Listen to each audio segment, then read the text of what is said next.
Good morning. We're in John 4:19 through 24. This is the last of the John devotionals. Next week, we'll begin our Advent video devotional series by members of our church. I'm looking forward to it.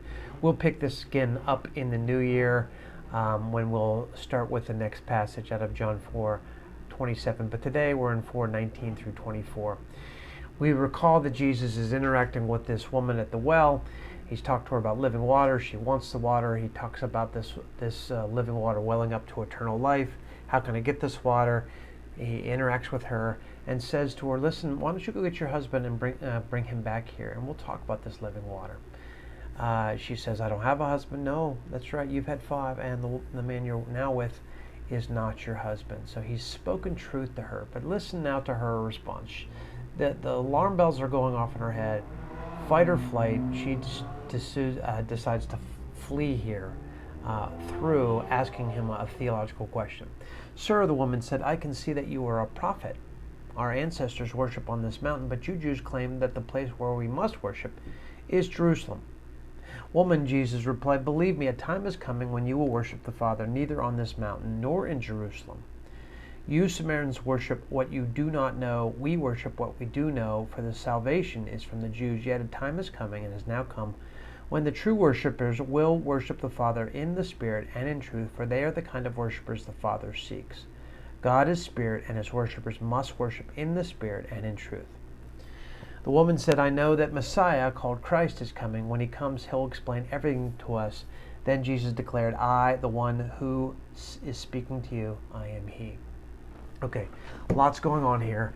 First of all, notice that she tries to throw a theological barricade up to kind of deflect Jesus away from speaking to the condition of her soul, asking about, where are we supposed to worship? Remember that the Samaritans had syncretized Judaism with Assyrian practice, had built their own temple, had their own practices, and she's now saying, which is the right religion, the right form of religion. And I love how Jesus gets to the heart of it, about how God the Father is seeking those who will worship in the Spirit and in truth. That God is drawing people, worshipers to him, and he will sort out all the false practices and ideas that we have. We all pick them up.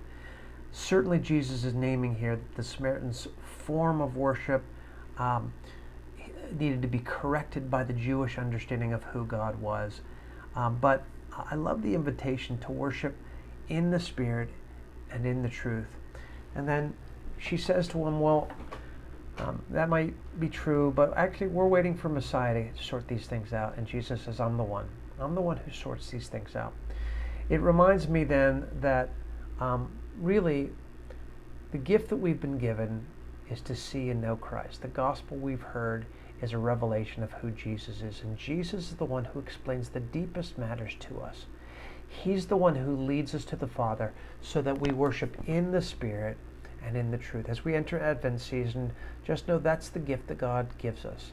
He sends Messiah to sort of the deepest questions so that as we're with Jesus, he reconciles us to the Father, and we now worship by the Spirit and in the truth. Thank God for Jesus. I hope now as we enter into Advent season, we receive the blessing as a member of our church. Different members share the grace that we get by following Jesus and his teaching. Grace and peace to you.